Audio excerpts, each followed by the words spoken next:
Secara keseluruhan, Dani Irwanto telah mengumpulkan 60 bukti yang konvergen untuk menyimpulkan bahwa Atlantis adalah sesuai dengan ciri-ciri Sundalandia, serta ibu kotanya kemungkinan besar terletak di Laut Jawa. Memiliki mitos dan legenda Nusantara.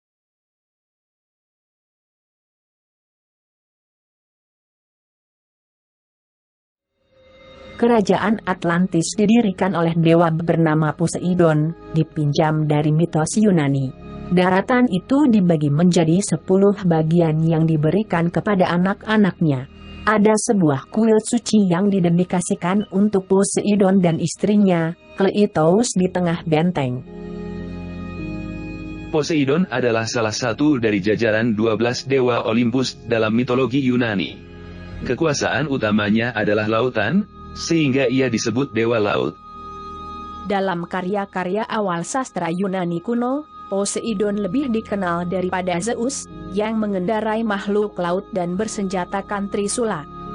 Plato menjelaskan bahwa 10 rajanya dikatakan memiliki kontrol mutlak warganya, dengan penegakan hukum yang diatur oleh perintah Poseidon yang telah diwariskannya. Poseidon di Yunani adalah analog dengan dewa Baruna atau Waruna di Kepulauan Nusantara, yang dijuluki dewa air, penguasa laut dan samudera. Dalam mitologi Pradharma, Baruna dianggap sebagai dewa tertinggi terhadap yang lainnya, dan penata hukum yang pertama di dunia. Baruna digambarkan mengendarai raksasa laut yang disebut Makara, di mana di bagian depan menyerupai binatang, dengan gigi dan taring besar, dan di bagian belakang menyerupai ekor naga raksasa, kadang-kadang berkaki. Dari hal tersebut, Dani Irwanto menyimpulkan bahwa Poseidon dan Baruna adalah analog, dibuktikan bahwa keduanya adalah dewa laut atau samudra, menjadi penata hukum pertama, merupakan dewa tertinggi di masa awal, dan mengendarai makhluk laut mitologi. Selain beberapa nama lain, Kalimantan dikenal dengan nama Warunapura, yang artinya tanah dewa Baruna. Babat Jawa kuno Nagara Kertagama menyebutkan sebuah negara kuno dalam lingkup pengaruh Majapahit, yang disebut Barune, kemudian diidentifikasi sebagai Barunai, yang sekarang menjadi Kerajaan Brunei. Sumber-sumber Eropa lebih lanjut dalam abad ke-16 menunjukkan nama pulau ini sebagai Borne, oleh Antonio Pigafetta, atau Borne, oleh Duarte Barbosa. Babat Tiongkok dinasti Song dan Ming menunjukkan nama Boni. Penjajah Belanda dan Inggris menamai pulau ini Borneo. Ini adalah kesimpulan lain bahwa Kalimantan, atau Borneo, yang dulunya Pulau Dewa Baruna, adalah analog dengan Pulau Poseidon, dan terkait dengan keberadaan Atlantis di wilayah tersebut.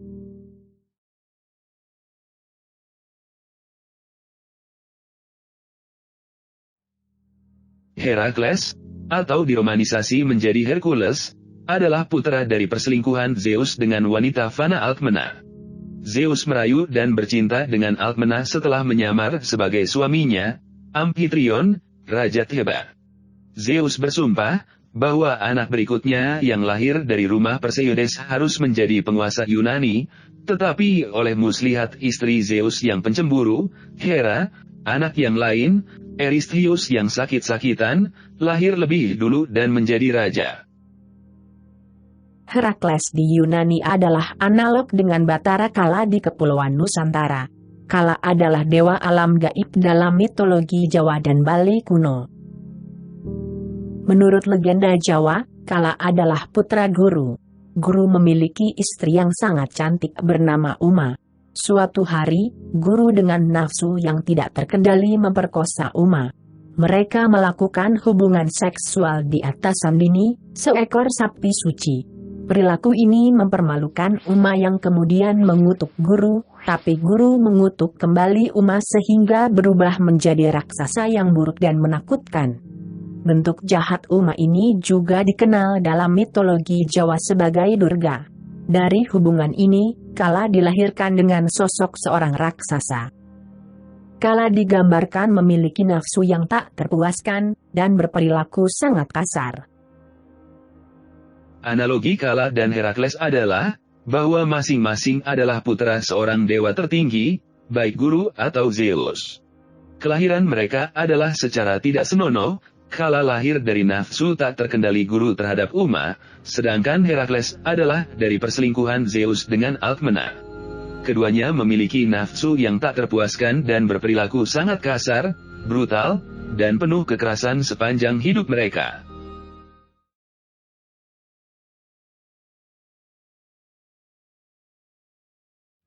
Plato menjelaskan bahwa dalam setiap 5 atau 6 tahun secara bergantian, raja-raja Atlantis berkumpul untuk membahas dan membuat pengaturan, diakhiri dengan pengorbanan banyak banteng.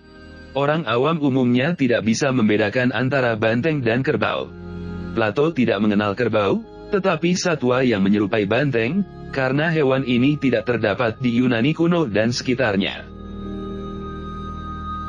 Kerbau, juga disebut kerbau Asia atau kerbau Asiatis, adalah sapi-sapian besar yang asli Asia Tenggara dan anak benua India. Kerbau adalah salah satu satwa yang memiliki nilai ekonomi dan agama terbesar, digunakan sebagai korban di Asia Tenggara, anak benua India, dan Tiongkok Selatan. Di daerah monsunal Asia ini, kerbau dipersembahkan kepada para dewa atau roh gaib, sebagai pengantar roh menuju dunia lain, atau sebagai simbol zoomorfis leluhur.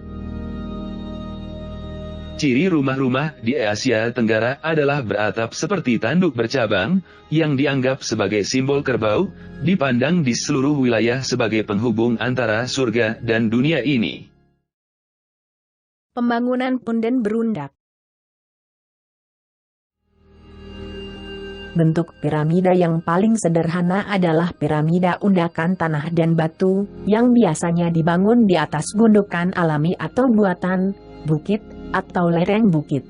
Biasanya ada tempat pemujaan dan atau altar di bagian atasnya. Budaya megalitik Austronesia di Nusantara memiliki bangunan piramida undakan tanah dan batu, yang disebut dengan punden berundak. Punden berundak dianggap sebagai salah satu ciri budaya asli Nusantara. Bangunan piramida ini terdapat dan tersebar di seluruh Asia Tenggara, kebanyakan terdapat di Pulau Jawa.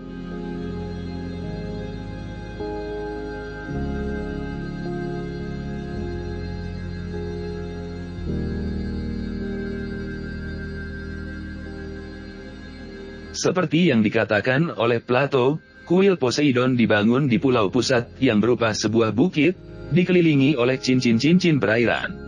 Untuk mencapai kuil ini dari cincin perairan terdalam, undakan di lereng bukit pasti diperlukan. Hal ini bisa berarti bahwa kuil ini menyerupai bangunan piramida undakan tanah dan batu, sebuah ciri budaya asli Nusantara yang disebut dengan punden berundak. Kuil ini juga menjadi tempat untuk memuja leluhur mereka. Kegiatan maritim. Plato menjelaskan bahwa saluran-saluran adalah sarana untuk mengangkut kayu dan hasil bumi dengan kapal. Mereka menurunkan kayu dari pegunungan ke kota, dan mengangkut hasil buminya dengan kapal. Saluran dan pelabuhan terbesar penuh dengan kapal dan pedagang yang berasal dari semua penjuru. Dermaganya penuh dengan kapal dan gudang angkatan laut. Mereka memiliki armada sebanyak 1.200 kapal. Kegiatan maritim adalah budaya khas Austronesia sejak zaman purba. Bukti yang paling awal diketahui ditemukan sebagai lukisan gua, yang berusia 10.000 tahun atau lebih, yang sepenuhnya dihiasi oleh lukisan perahu layar. Teknologi berlayar jarak jauh di kawasan ini, pastilah telah muncul jauh lebih awal, dengan penghunian Australia melalui Asia Tenggara sekitar 40.000 tahun lalu. Arkeolog telah mengungkapkan banyak bukti tentang jaringan maritim aktif di kawasan Asia Tenggara, yang menyebar ke seluruh Asia Tenggara, dan sebagian besar Pasifik. Berperadaban maju pada zamannya. Plato menggambarkan bahwa Atlantis adalah sebuah kerajaan besar dan megah yang memiliki kekuatan luas. Atlantis bisa dikatakan sebagai sebuah peradaban maju pada masanya, dan memiliki berbagai teknologi unggulan dibanding negara lain. Piramida Gunung Padang di Jawa adalah struktur tertua yang diketahui dari jenis apapun di bumi. Berumur setua 25.000 tahun, piramida itu menjadi bukti peradaban kuno yang maju. Mayoritas situs berundak itu adalah buatan manusia, dibangun dari generasi ke generasi dalam hitungan ribuan tahun.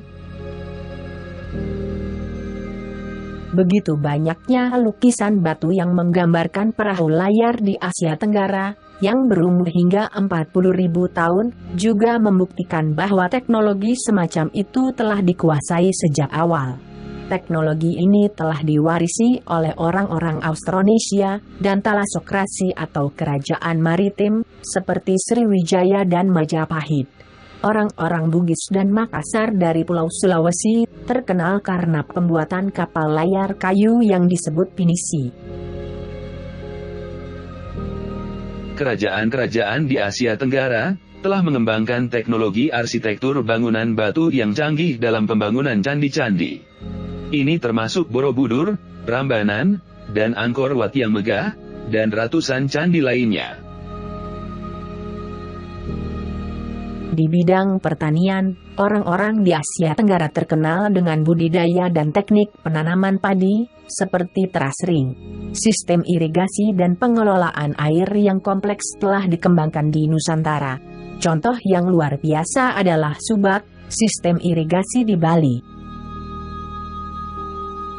Dalam teknologi pangan, sebagian karena iklim tropis yang syarat akan berbagai mikroba, orang-orang di Asia Tenggara telah mengembangkan pengetahuan tradisional dalam teknik fermentasi, yang menghasilkan pengembangan makanan terfermentasi, misalnya tapai, tempe, oncom, dan juga minuman seperti brem dan tuak.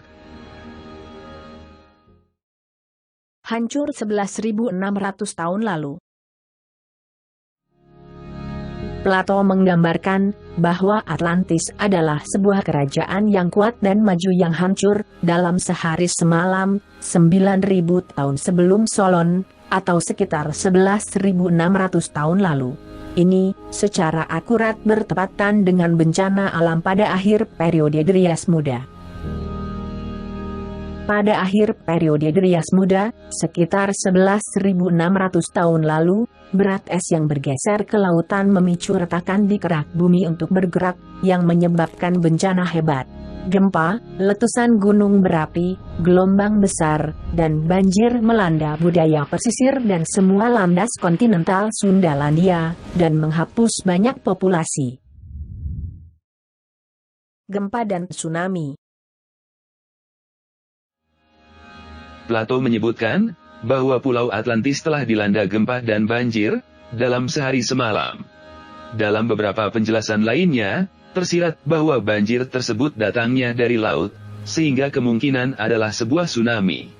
Plato tidak mengenal tsunami sehingga menyamakannya dengan banjir. Gempa dan tsunami sangat sering berkorelasi. Gempa, tsunami, dan letusan gunung api yang cukup besar sering terjadi di salah satu wilayah tektonik yang paling kompleks di bumi ini. Tsunami diketahui memiliki tinggi gelombang pasang yang dramatis, juga dapat diperbesar dan diperkuat tingginya di perairan yang dangkal dan dataran yang rata, dan dapat mengalami pantulan berulang-ulang di dalam pelabuhan dan teluk. Kita bisa beranggapan bahwa kehancuran Atlantis adalah antara lain disebabkan oleh tsunami di wilayah ini. Ini karena gelombang tsunami yang merambat di perairan dangkal, yaitu di Laut Jawa kuno, dan naik ke daratan pada dataran yang sangat rata. Laut Jawa kuno membentuk sebuah teluk, yang bisa menyebabkan gelombang menjadi lebih tinggi dan berkepanjangan, dan merusak. Perlahan-lahan tenggelam karena kenaikan permukaan laut. Plato menjelaskan bahwa daratan Atlantis dan Athena tenggelam tanpa henti sesudahnya. Hal ini sejalan dengan pengetahuan terkini tentang kenaikan permukaan laut pasca glasial. Permukaan laut terus naik sampai sekitar 6.000 tahun lalu, menenggelamkan daratan serta dataran rendah di Sundalandia.